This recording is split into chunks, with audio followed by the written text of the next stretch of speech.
Hi, this is Asnes from Lingoport, and thank you for joining us today. Today is Wednesday, October 28th or 28th of October, depending upon where you are in the world. And it's time for our monthly webinar here. And this one's a little different. Usually Lingoport brings you subject matter that is specific to the industry, either for management or technical aspects, and sometimes a lot of both. This time, we're going purely with management skills, and there's a good reason for that. Really two. Number one is that when we run our industry surveys, which we do pretty much once a year, and if you're interested in ever seeing our industry surveys, just go to our lingoport.com/blog, and in the search window, type in survey.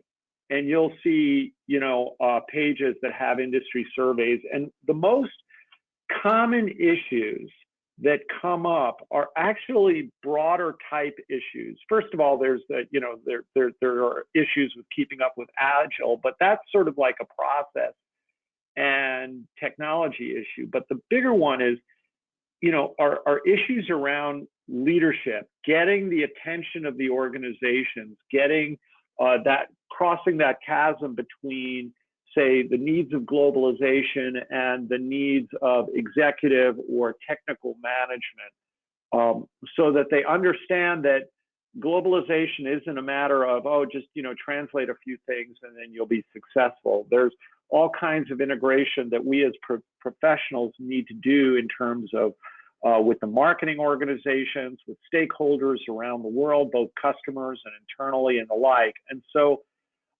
it really behooves us to always be, the expression in the United States might be sharpening our axe. That is a tool that we use all the time, making sure that it's the best tool we have. And that is our management skills or our interaction skills.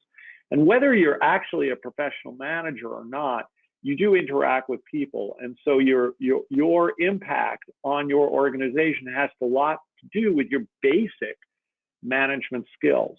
And that brings in my friends, Joel and Sandra. If you can go to the next screen for me. All right, I've got them presenting so we don't switch presenters. All right, good.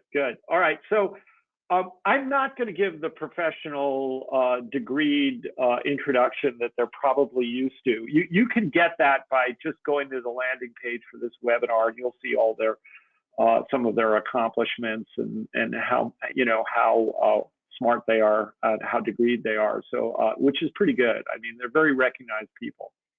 But for me, my connection to Joel and Sandra is rather personal. First of all, you might guess they're married, but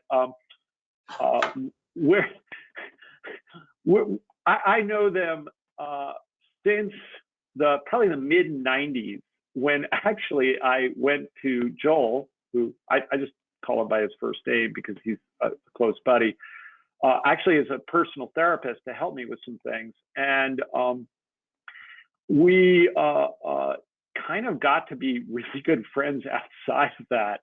And so for something like 25 years or more, we've been very close among our families. I think at that time, Joel and Sandra just was I remember him saying, I met this really neat woman. so I'm probably embarrassing them. But anyway, so we know each other for a lot of years. And the reason why I say that is I personally go to the two of them for advice all the time. They don't even charge me, which is super cool. But they also are really well respected. And this webinar is a little unusual for them because they're used to dealing in very personal settings where, it's one to a handful or so. They do a lot of executive coaching as well as team building coaching and sort of organizational focus. So this is a little unusual in that just because when you have a webinar setting, I sort of have to silence everybody on the audience side. Otherwise, we get too much crosstalk and feedback and dogs barking and all the pleasantries of life. So what I would say is be familiar with that questions interface in GoToWebinar. So, you know, prior to starting this recording, I primed a few people that there's a lot more people attending now who have logged in. You make use of that questions interface. I probably wait for all audience questions to the end, and we are leaving time with that. So don't, you know, don't like it's over and you walk away.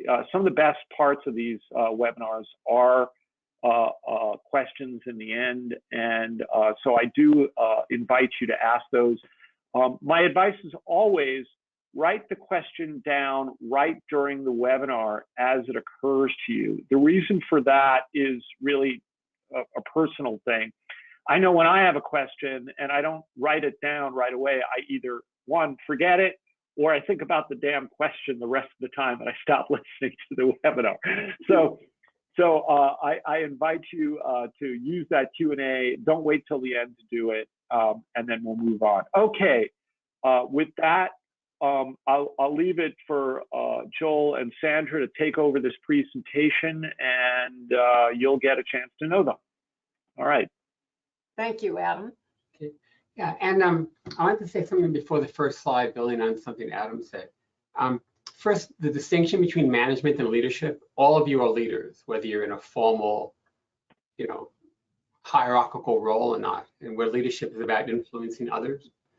And when people study people derailing from their positions, as in you have a position and you get stuck or you don't succeed, it's almost always non-technical issues. It's how you lead people and whether you're leading people effectively. And leading people isn't just leading the people who report to you, it's your interactions with peers, it's also leading your boss, it's impacting those around you. And so what we're talking about today is very much about that.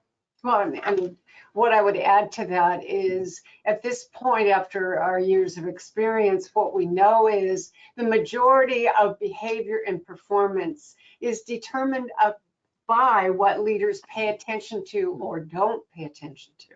So that's just something to be aware of, not as pressure, but to be aware of. Mm-hmm. So this is just to show you that this isn't our first rodeo.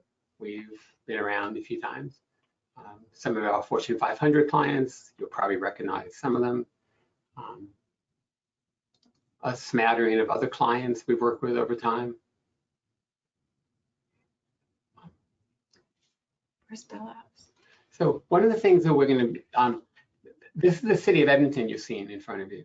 And a lot of the way we sort of hone the more current work we're doing was when we ran the city's leadership program for 5.5 years. Yeah. And our focus in that program was on building capacity. Capacity is the ability to lead more effectively in VUCA times: volatility, uncertainty, complexity, ambiguity, and rapid change.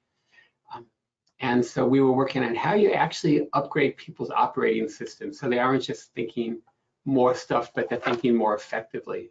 And so the tool that we're going to talk to you about today is what we think is, out of all the things we did, if we only had like 15 minutes or half an hour to optimize our contributions to a group of leaders, this is the one we would use. And the really important word that Joel just used is capacity. So one of the big lies in our industry, training, development, organizational consulting, executive consulting, or whatever you want to call it, is that when you build someone's awareness, that will lead to change. And what we want to make clear is, unless we are all given the opportunity to practice, just like if you're working out at the gym, just like if you're playing a musical instrument, we have to practice perspective taking, seeking, and reflection to be able to apply what it is that we are learning. Otherwise, it was maybe a good experience, but its impact disappears. Yeah, and the tool that we're going to be introducing today in particular is going to be very much around those skills. And just to emphasize what Sandra was saying, a lot of the work we do now is based on the most current brain science we can access. And one of the questions is, how do these brains change? And we don't change by going to course. You don't change by going to this webinar. Interesting. We don't change by having a peak experience in some weekend workshop with strobe lights blaring and loud rock music. We change through many, many short cycles of action and reflection. Our brains change, our neural pathways change by having a daily practice that gradually builds our ability to work more effectively with people. And so that's where we'll be going on this. And as you can imagine, that can look a lot of different ways. But as Joel said, the model we're going to focus on today is one that we found that our clients really relate to and does facilitate change in a very effective way. So some basic neuroscience to kind of frame it. Our brains haven't changed much in 50,000 years. We're still optimized for living on the savannah in Africa. And part of that is that our brains love to run on cheap fuel.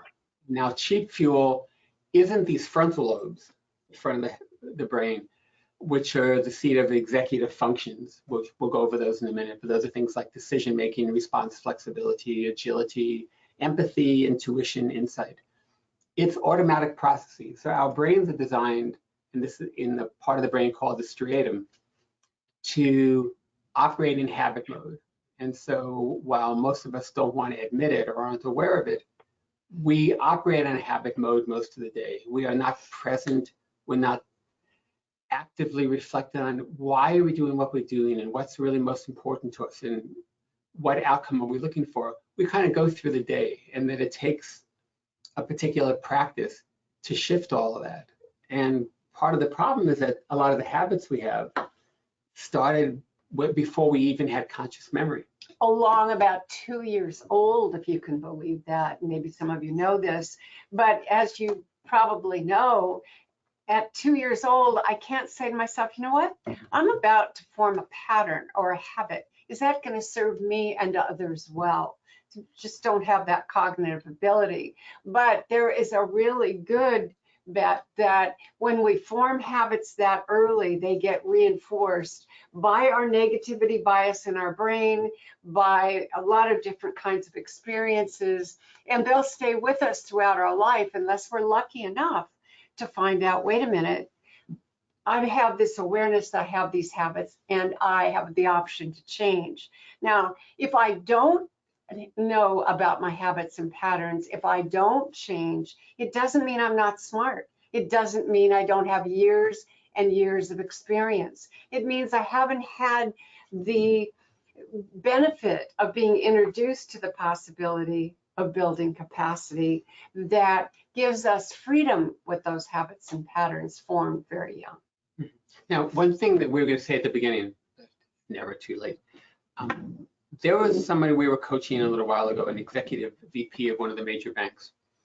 And one of the things that came out of coaching was this person was on a conference call and said, I'd like you all for this conference call to put away your electronic devices, to turn off any notifications, to not have any email in front of you or texts, not be curious what that little beep is. And she said, people's comments at the end, wow, we got a lot done. There's so much focus on multitasking right now, and the kind of things that we're talking about today require real thought. And so we can't demand it, but we're certainly encouraging you while you're listening to this, whether it's now or asynchronously, put away your devices and really reflect on your life and on the impact that this practice that we're going to talk to you about could have, so that you're fully attending here. And if you notice that it's really hard to put that phone away even for a few minutes, think about what that says. So as mentioned, all practices that change the brain engage the frontal lobes. You can see some of the really good things that the frontal lobes are responsible for. And by contrast, you can see what happens when these aren't fully online. And the reality is, for most of us humans, 95 to 99% of the time, these are not fully online. Even whatever we've developed so far, we don't actually have access to these things. But again, that's not because we're not smart or experienced. It's because we've not been lucky enough to be introduced to how critical it is that we're not only aware of them, but that we practice being able to access them. Now, there's some really cool neuroscience, and if we had more time, we'd go into more detail, but what snaps the brain out of habit function the best? Okay? And it actually is this part of the brain. So say this really fast. The first animal studies, you can take rats, you train them in a T maze, so that whenever they hear a certain sound, they go in one direction, and they get to drink chocolate milk, which I guess is like crack if you're a rat. And then at some point, after they've really been trained, they start putting something toxic in the chocolate milk. Not that it kills them off, but it makes them really nauseous and queasy. But despite that, every time they hear the bell, they go to it because it's a habit. And they keep on doing that until this part of the brain is tweaked, okay? The ventral medial prefrontal cortex. So now the human version of that. Two groups of people are given talks about why it's important not to be sedentary, to stay really active. Both on the fear-based thing, you have more risk of every major disease if you're sedentary, to the positive, you'll have more joy, happiness, uplifted mood if you exercise. Again, it's a lot of information that you're getting about why. Mm-hmm. And all these groups agreed to get texts throughout the day with little messages like, oh, think about taking the stairs today, or park at the far end of the parking lot so you can have a bit of a longer walk in. But people were also asked about what their values were, what they really cared about, what things, what kind of contribution they wanted to make in their lives, to their families, just whatever really touched their hearts. And so half of the group also got those interspersed throughout the day, reminders of what actually mattered to them. They were wearing accelerometers, like a Fitbit, whatever. And the difference between the two groups was insane. The group that got the values messages had an average of 2 hours per day more activity, 2 hours a day more activity than the other group. And the reason why we're showing you this brain slide is the part of the brain that gets tweaked when we think about our values is the ventral medial prefrontal cortex. And the people who were that lit up the most in a brain scan are the ones who made the most changes. And so that's a simple way of saying, when we actually remind ourselves what we really care about, we're much more likely to make a change. And we say this because change is hard. It's hard for any of us to change patterns. And so if you want to upgrade your leadership operating system, if you want to have a better impact on people, take a moment even now to reflect on, what do you really care about? What are my deepest values? And to what degree am I able to, or am I practicing living those values rather than, regardless of the context I'm in, I am conforming to what's expected there. So that's why this model we're going to introduce you to, we found to be, or other people that we work with have found so important and so impactful, because it really does assist people in not only identifying their deepest values and what's most important to them to contribute, but it also gives them that option. Mm-hmm. So we may be aware, but again, awareness doesn't equal change. It's without that practice, mm-hmm. we don't have options, even if we know. Mm-hmm. Now, there's no reason for this slide except it's a cool slide of kind of related to the brain, but really that doesn't have to be there. And as Sandra was saying, our whole approach, whether we're working at organizational culture change to leadership development or executive coaching, is how do you build in practices that gradually lead to change? But look how few people have been introduced to that concept. Most organizations spend a good portion of their finances or of their resources on bringing in training and development, but unless that training and development gets implemented within day-to-day practice, again, we can't say enough, it's not going to have the value that we've all assumed that it would.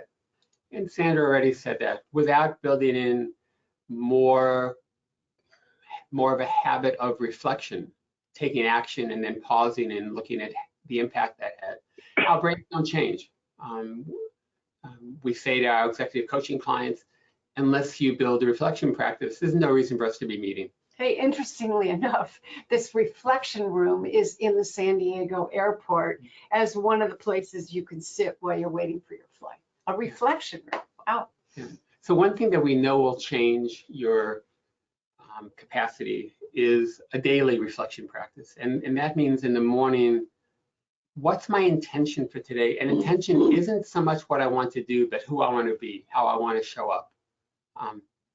And that could be the impact I want to have on people. There's a tool that we use a lot that we'll introduce to you. And it's based on, again, on neuroscience, that we have some systems that are closed loop. If my heart starts beating faster, it doesn't influence your heart. But emotionally, we're open loop. We're emotionally contagious, and we're particularly contagious in organizations from the top down. It's not unusual for us to be aware of what we want from our day, what we want from any given situation. But what is unusual is for us to be able, at the same time that we're aware of what we want, what we can contribute, is what we want for others. Yeah, and so this is one of the very first tools we introduce in our major leadership programs. And the idea is that every action we take leaves a wake.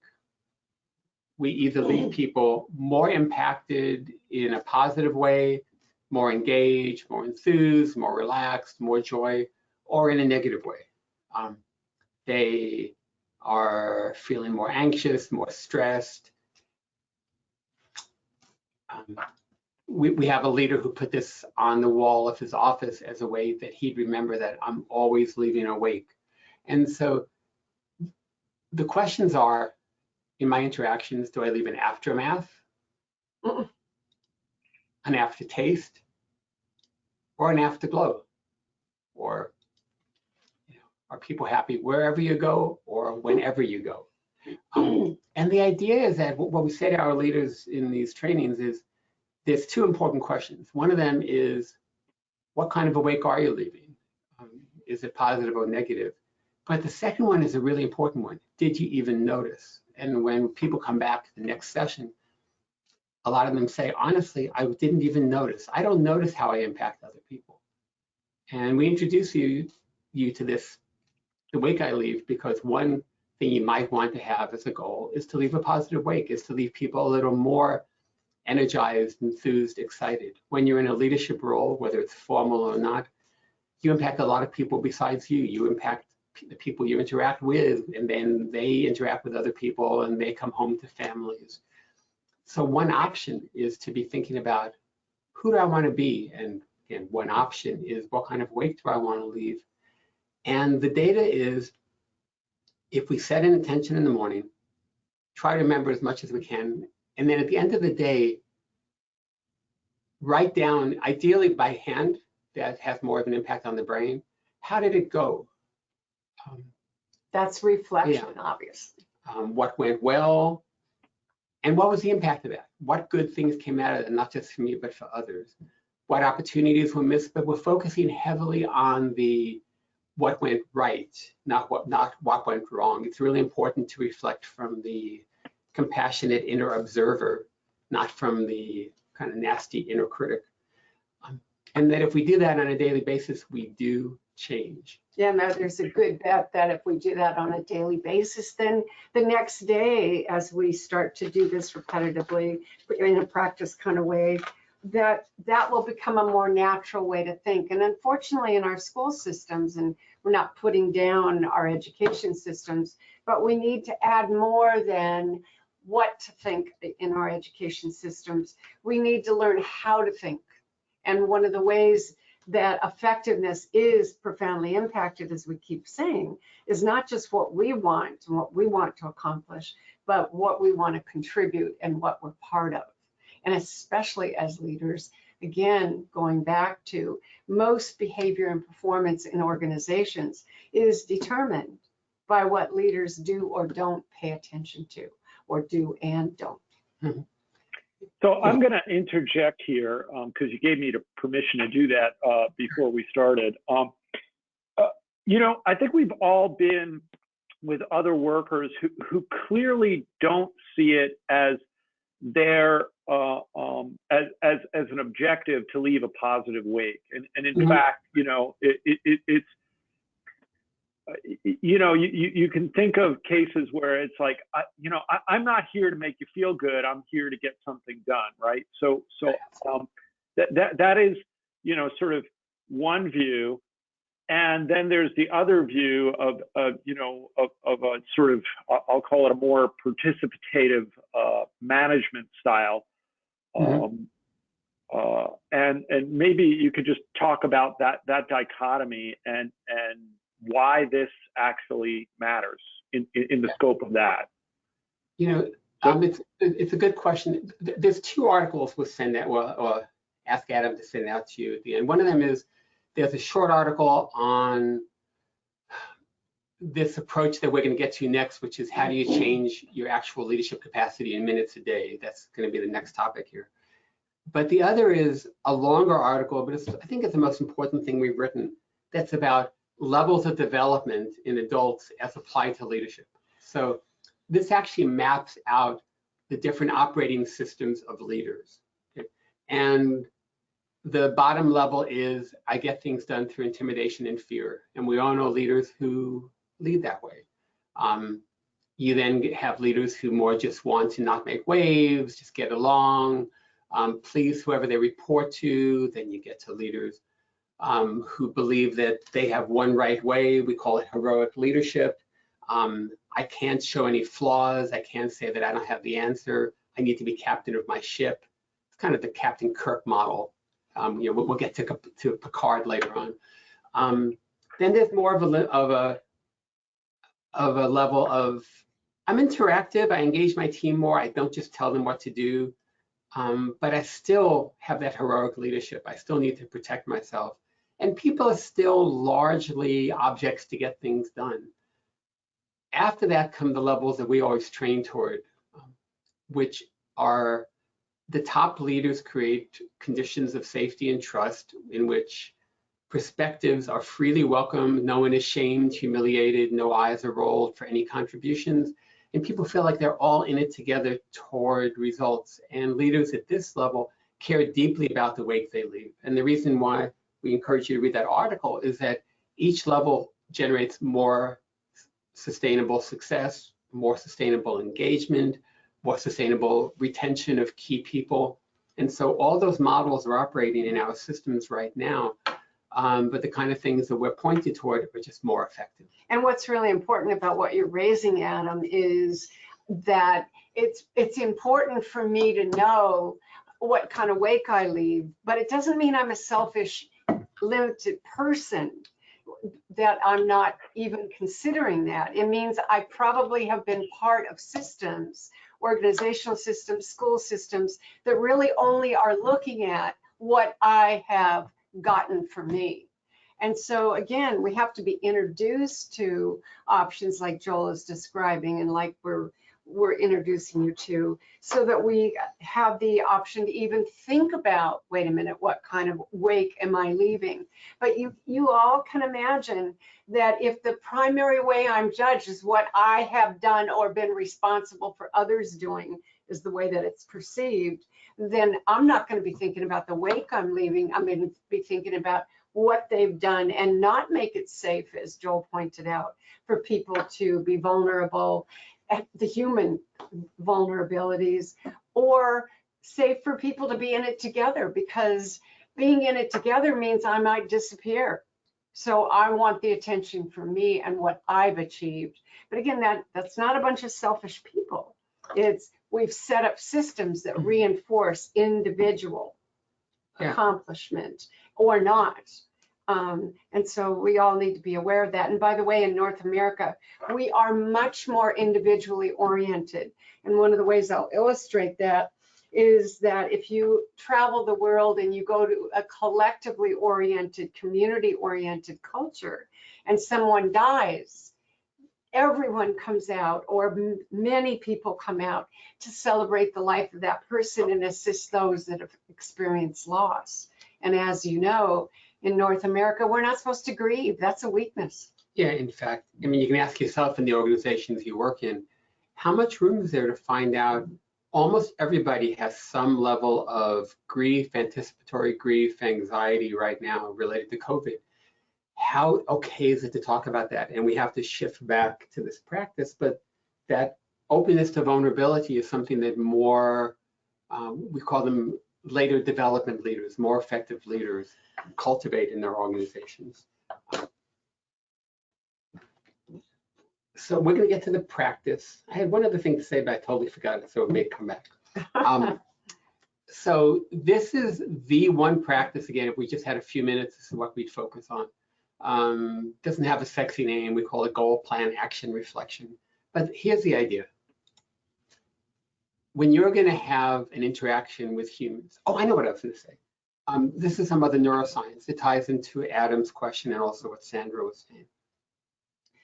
The default in our brain is that when we're task focused, we're looking at projects, deliverables, deadlines, it actually dampens, it shuts down the part of our brain that's focused on how people are doing, not just other people, but also me. Am I hungry? Am I happy? Am I agitated? What's going on in me? It actually is dampened. And if we focus on, what kind of wake am I leaving? And how am I doing? Do I need a break? We tend to lose touch with task initially. It takes practice, the kind of cycle Sandra's talking about, to gradually be able to run a project, lead a team, and also be aware of how are people doing right now and what kind of wake am I leaving. Okay, so in this practice, 30 seconds before every interaction, that could be your meeting with your team, a peer, your boss, anybody, a customer. Difficult interaction, or typically has been a difficult interaction in the past, either with a group or an individual. Mm-hmm. We want you to ask yourself, what's my goal in this interaction? And this is an example. This is going to seem trivial and it's profound, guaranteed. This is how we wake ourselves up many times in a day. When I ask myself what my goal is for this interaction, one part of that will be task. I want to get clarity on a project. I want to find out what's happening with a deliverable. I want to find out about some issue that arose.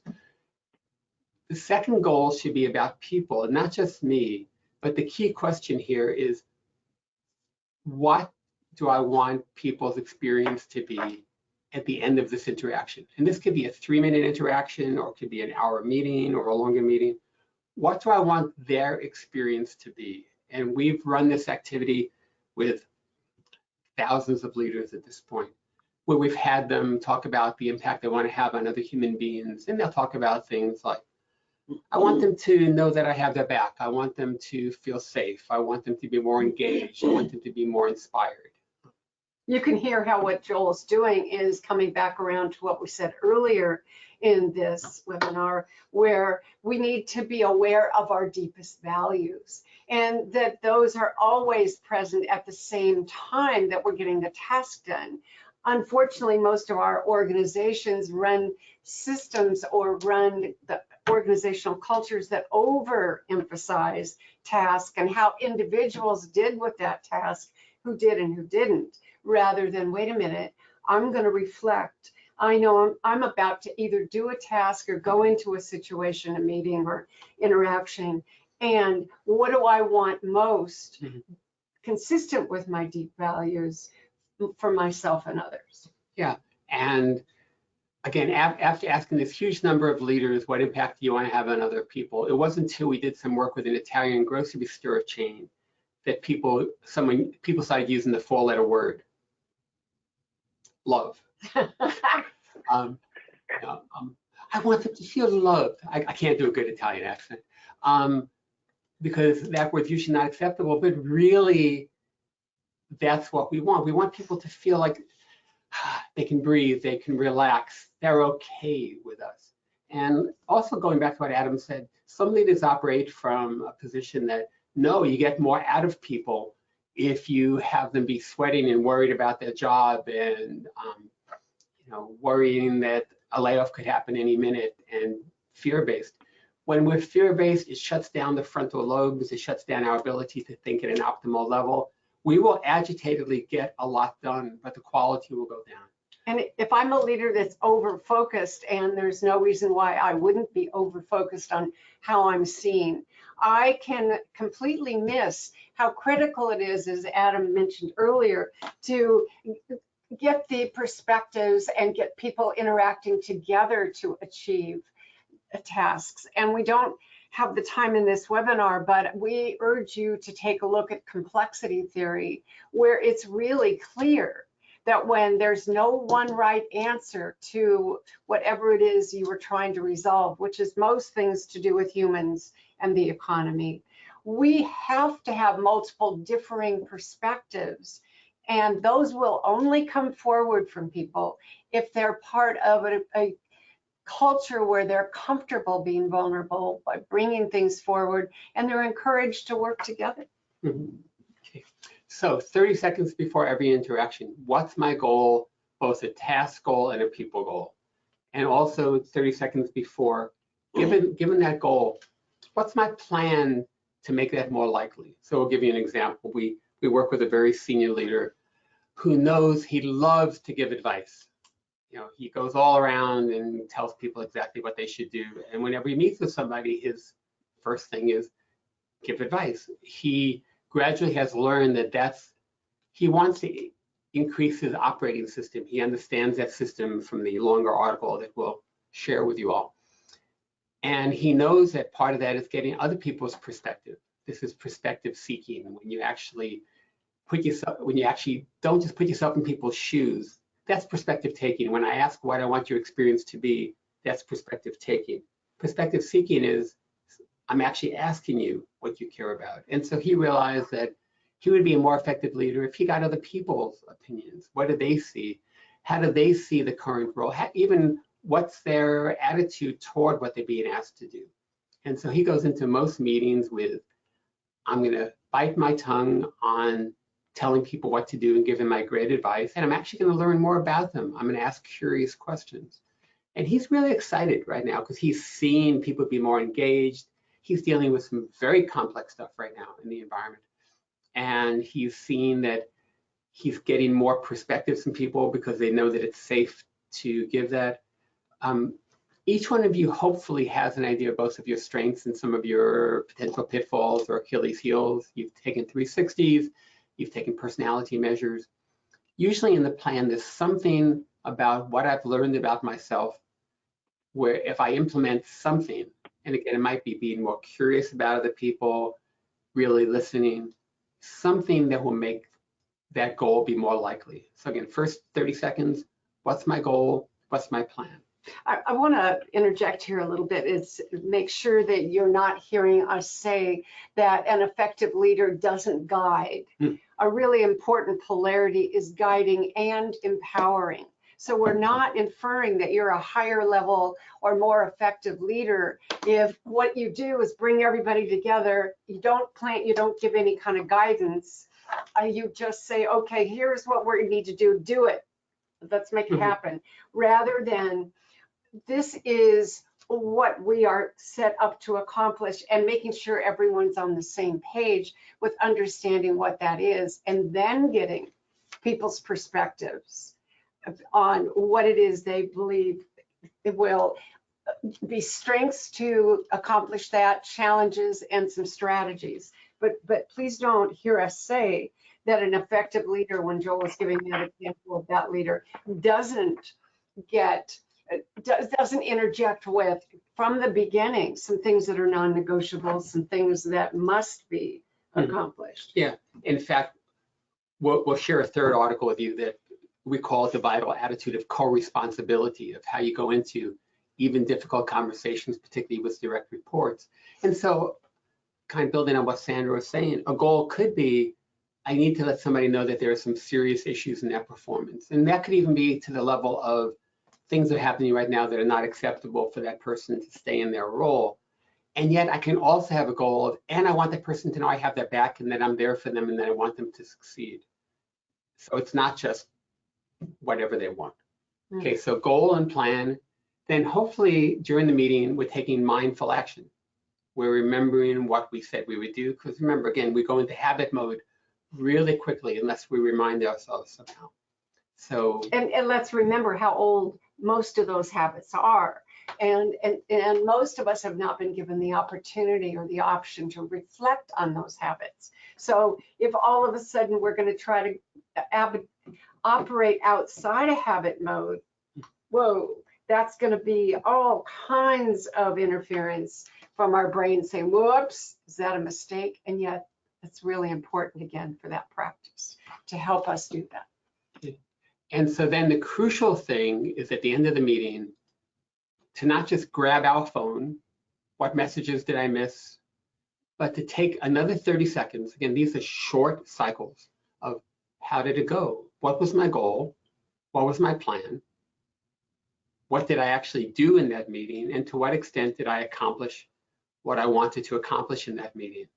And what's really, really important is who's reflecting. Yeah, Is it go ahead. Is it the compassionate inner observer that's really is on our side and understands that change is hard, and it might be totally forgot about it, got into the meeting, lost the goal, lost the plan, just did what I always do. Okay, well, there's always tomorrow. But is it that compassionate inner observer, or is it this one? Is it that inner critic that's always looking for what we did wrong? And again, that's that negativity bias that's operating and gets reinforced by our typical organizational cultures. But if we can remember that we have had an option to reflect and had an option to make a difference, that makes a huge, huge change. Mm-hmm. Now, there's another option on this goal, plan, action, reflection, which is really powerful, which is to do it as a collective. And so that could mean, it could be that you clarify the purpose of the meeting, and then you ask people, what do you think we all need to do today to not only get to that goal, but to have an energizing meeting where we all walk away going, great meeting. I know Sandra has led a lot of meetings with leaders and asking what percentage of the meetings that they attend each day are ones where they go, great meeting, love that I was there, 10%. So one option is you get people involved together. What would make this a great meeting? What do you think we all need to do? And we're at the end of the meeting, well, how did we do? On a scale of 1 to 10, where 10 is awesome meeting, and 1 is I would have rather had a root canal. Where are we? And what can we do next meeting to be even more effective? So there's collective reflection as well as individual. There's also a concept that we're not mentioning by name, and I know you'll know what this is. We need learning cultures, and by that I mean that when we as individuals or we as a collective have set plans and they didn't operate or they didn't achieve what it is we decided that they should have achieved, then like Joel says, we have to be compassionate, we have to be clear, but we also have to ask ourselves, what did we learn? And build that learning to how we go forward. But unfortunately, with most organizational cultures and individuals don't have, the cultures don't reinforce learning. You're supposed to do it right the first time, which with complexity isn't possible. But most individuals have grown up in ways, and not that they didn't have loving parents, but learning is not something that we've had reinforced most of the time. Yeah. And Sandra talked about collaboration in times of complexity. We want to show you one of our favorite slides. I always forget which is which. The y-axis, the vertical one, these are electrical levels. If you look it up, you won't find that unless you go to Electrica, which is an organization. But these are actually levels of complexity, and these are the levels that we use a lot in our largest leadership program. It's your actual ability to think effectively about complex challenges. Where there's no one right answer, if we're going to have a quick definition of complex. Yeah, and so as you go up, you can handle complexity more effectively, essentially. Whoops. Where'd that come from? Whoops, there it goes. Part of the data we had from our largest leadership program was we had people for 9 months, about 40 hours with us. They hopefully did work in between, and the average gain in their level of complexity of thinking about leadership challenges was equivalent to more than 2 full years of graduate school because of practices like the one we're sharing with you today. And so you'll see the red line is the average complexity of leaders at different management levels. You see on the x-axis 1 through 7, you know, very early supervisors up to very senior leaders. And as you'd hope, leaders at higher levels usually generally think at higher levels of complexity. The teal line is a really interesting one though, because you can also map the task complexity of people's roles. And I know we're not being interactive, but we ask people what they notice, and they notice that after fairly early levels of leadership roles, the complexity of people's roles is greater than their own complexity. And then we usually say there are 2 solutions to this issue that most leaders are actually in over their heads. They do not have the complexity needed to manage their roles. The first is alcohol, or, you know, we can say cannabis because it's legal a lot of places. However you check out. Yes.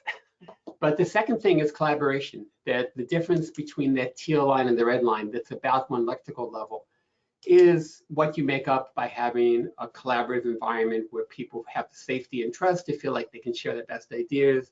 They know that their contributions will be valued. It's a really rich interactive environment. And so having that as one of your goals, you know, I want to lead my team in a way where everyone really feels safe to give their best input, is one of the things that can help you bridge this complexity. Yeah, but the big rub here, obviously, is that if I'm in a culture that says there's no permission for me to be vulnerable enough to say I don't know what I don't know, and so that's why I'm gathering people's perspectives, then I'm not going to participate at this level. So one of the things we had to help people see was the advantage, and also not just help people see, help people build the capacity where I don't know what I don't know is actually not a way to just deflect from being effective as a leader. It's actually very effective, and it builds that case for collaboration. And I think we'll show one more slide and then leave time for any questions that might be coming in for Adam to give us. So one question is, let's say you're inspired by this, that, wow, I can just take minutes a day and actually increase my capacity, have a bigger impact on people, get more sustainable results, more engagement. What kind of things are needed to actually help you follow through? And we can say that you need some kind of a structure. One of our favorite things is when leaders come to us and say, it's a habit now. I never go into an interaction without asking myself, what's my real goal here, task and people? But that might not be for 4 to 6 months for a lot of people. So what helps follow through? You all know how to run projects. Turn your leadership into a project. Have milestones, have ways of checking in, build things in just like you would for any project. Get a responsibility or a reflection buddy, someone else who is interested in the same thing, and you ask each other how it's going. Some people who have the advantage of having an executive assistant or a secretary, engage that person. Say, I want you to remind me 3 times a day, how's your daily reflection going? So there's lots of ways that you can do this. You can write to us more. We also are going to have a slide about why some people don't follow through on something like this. But I think we'll, given the time, Adam, are there any questions that we can get to? And otherwise, maybe we'll address this. Before you answer that question, Adam, one last thing I want to say is, again, as a leader, having my goal include whatever influence I can have over having an organizational culture that is making this safe enough to be vulnerable, making this understanding and reinforcing what it takes for people to come forward with multiple differing perspectives. Yeah, and by the way, we're lucky. I almost wore that shirt today, and that would have been freaky. Okay, so that is really important. All right. Well, thank you. I'm going to selfishly put my own question first. Sure. All right. there is someone who is very close to me, has a really tough work environment in that she's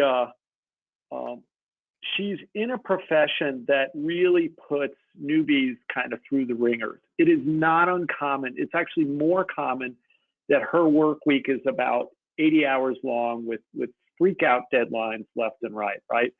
So she's dealing with actually a very difficult culture.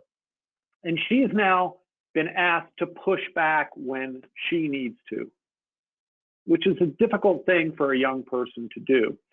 So the question is, given this goal, plan, action, and reflection, how might a person counteract a difficult culture? And understand everybody has a difficult culture that they have to go through. So, you know, for those in the audience, like, you know, it's not this particular situation, but there's some group, department, or anything that is giving you difficulty.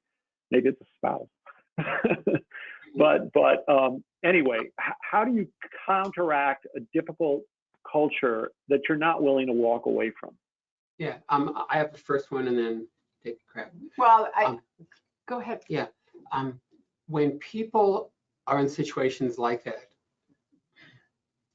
the skill of perspective taking, which is putting myself in somebody else's shoes, become really important because, and this goes back to the goal and the plan. When we're looking to communicate with somebody, it's really important to ask, how can I say this in a way where that person would want to hear it? What do they care about? What are their values? What are their goals? What are they being measured on? And how can I present this in a way where they would want to hear it? And so it might be a culture where it's, you know, I'm willing to work long hours, but I know that doing that could make more mistakes. How can I convey what the potential risk is to the people in that culture of pushing me to work 80 hours? So it's taking that person's perspective. How can I share this where they would want to hear it? And the other thing is, in whatever I think I need to do, whatever I need to support, taking time, what are my strengths to actually have that conversation? And what are my challenges? And how can what do I need to do to build on those strengths and minimize those challenges? Yeah, what I would add to that, and as I'm sure you know, Adam, if a young person just goes to their leader and says, you know what, I'm having to work too many hours, that will be seen as a complaint. But as Joel's pointing out, what we have to look for, and first of all, the organizational culture is reinforcing the number of hours, not just probably that one situation where this one young person, you know, having to work 80 hours is being asked to do that by one leader. But as Joel mentioned, what we want to do in taking perspectives of those we approach is, what's the impact on overall accomplishment? What is it that organizations want to do? They want to optimize success. So tying what it is this person has to say, and think about what that requires in these brains. This just isn't my own particular situation where I'm having to work 80 hours, but also what's the impact of that on optimizing success? Yeah, and so one part of this could be stepping back. What do those people care about who are running the culture, and how can I present this in a way where they understand that they can get more of what they want by making a shift here? And when I'm saying optimizing success, not just of that individual, but optimizing success of the organization. And in almost every case, what we've seen is that then leaders do want to pay attention and don't just dismiss the person that is saying, whoa, it's too many hours and I don't have any time. Dismiss them as complaining rather than contributing to the overall success. Did that make sense, or any questions based on what we were saying? It makes sense to me. I'm going to remind everybody, this is the time to write your questions in the Q&A interface.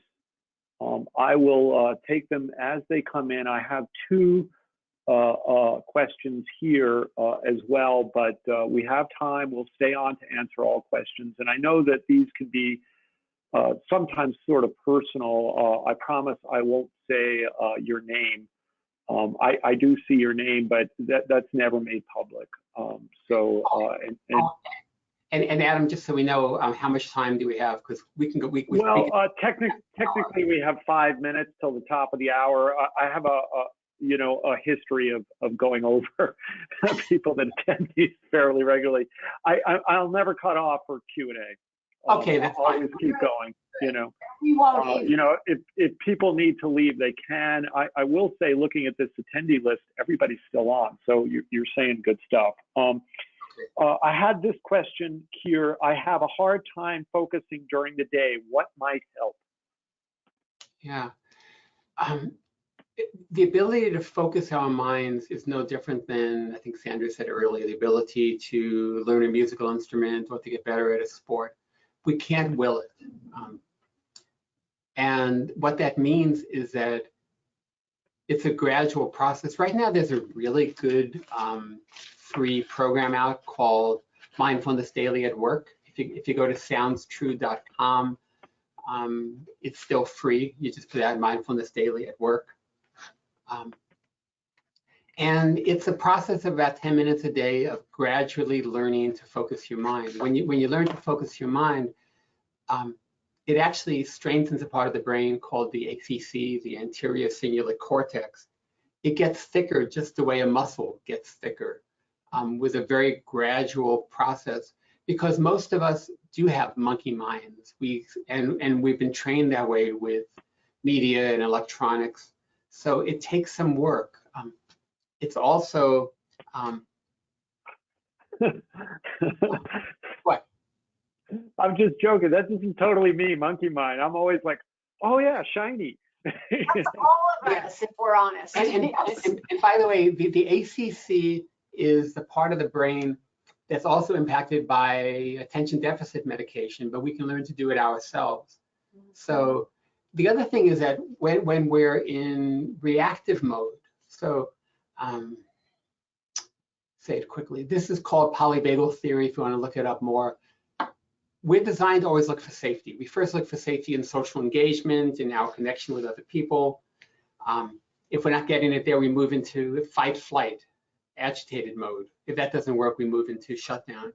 Once we're in agitated mode, it's very hard to focus the mind. So then the question becomes, how can we very quickly shift into a higher level of being in our nervous system? One of the quickest is heart-focused breathing.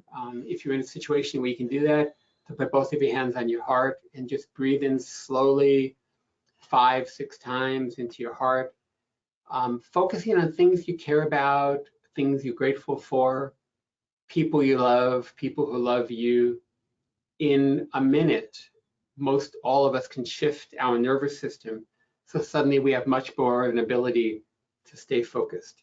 Also, we can have a plan where we're saying, okay, so what I want to be able to do is to focus more at any given time that I've chosen to do that.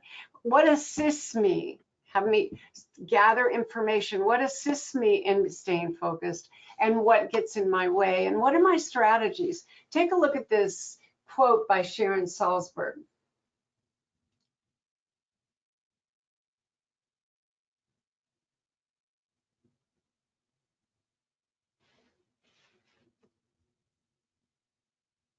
Okay, so she's naming distraction, but what we need to do is have a strategy for dealing with that. So again, what assists me in staying focused, what distracts me, and what's my strategy? And again, so you can come back to what's my goal, staying focused, what's my plan, and have a few things that you're doing. And then taking that action, whatever they are, and then reflecting and remembering not to become hypercritical, but what did I learn from that plan? And how do I need to adjust that plan? Some of this is, again, bigger picture, culturally oriented. And we say that because at this point, we'd say most of behavior and performance is driven by an organization's culture. Doesn't mean I can blame the culture. I need to do all the things we're all talking about where we are doing individual practice. But to whatever degree you can have some impact And as leaders, that's part of what you need to do. Have some impact on the overall culture. How do we build a culture? Like Joel was saying, we asked you to be aware of all the things that could distract you so you could be present in this. So what's being done in your organization to do that? That doesn't mean we don't have personal responsibility. Yeah, and just one quick example of that so we can get to the next question. There's a sequence that almost always happens in our trainings where we really emphasize why reflection is so important, taking a deep breath, a pause. And reflection is not just more thinking, it's spacious thinking, it's relaxed thinking. And people will come back in the next meeting or two and say, boy, I had a really good week. I took some time off from my workday to actually reflect. And we say, no, no, no, no. Part of your work is reflecting. But in most organizational cultures, if you don't literally have your fingers on the keyboard, you must not have enough to do. And so part of this is personal, our own ability to focus. And part of it is organizational culture, is what's valued. Okay. Adam? You know, I'm getting some comments here. This is really great stuff. That's exactly what I do every single night. It helps me fall asleep. It's great advice. I just read something about how to focus and get off monkey mind, how people utilize meditation and appreciation into daily practice. Yes. This presentation really echoes, much appreciated. Thanks so much for the presentation. Always appreciated. I have Nice. one last question here. And just to add to this, about 2 years ago, I started, I was kind of in a funk where I felt like I was at this, like, sort of at this ceiling, and that I couldn't get, if you read Crossing the Chasm, that I couldn't like get across certain chasms that I wanted to do. And I was kind of in a funk about it. And so I started writing. Before I did anything, I put a notebook next to my bed, and there's something to this being analog, and like I'm somebody who like takes notes on my iPad, has an pencil and stuff, but I go back to real pencil for stuff like this, real pens. And I started writing, starting the day with something I was thankful for, and it could be like really, really silly, like I'm thankful for my dogs, Right. and it just framed my head a little bit, and it was important not to go to email first thing in the morning or online for the news or that sort of thing. I stopped doing it for a while, and over the pandemic, of course, being home a lot, and feeling frustrated, I was very scared, honestly, back in like March and April, and I personally, am hurt if the economy contracts, and I'm worried about my customers, I'm worried about my employees, and that sort of thing. And fortunately, we've seen that in our industry, we've actually been okay, at least across the board. And the people I've talked to, there may be individuals not in that situation, of course, and there were specific individuals that I spoke with that weren't. But just going back to that really got me through a lot, and going back to also centering around, well, what's really important here? What's my goal for today? What's my goal for the week? What's my goal with this and that, supporting this and that employee or this and that initiative? And anyway, it's easy to fall out of that focus. Yes. Yes. So anyway, I have one more question, and then I just had a quick comment on that, and then we'll take the last question. Okay. Building both on what you said and that beautiful response that you read, there's data that people who focus when they're going to sleep on what they're grateful for, that has more of a mood lifting impact than medication for many, many people. I've been doing a practice, we both have been doing this, called Name Your Joy, where just throughout the day, you have an interaction with somebody and it has a positive impact. Like, what's the joy-related word that really captures this? It's a way to sort of punctuate the moment.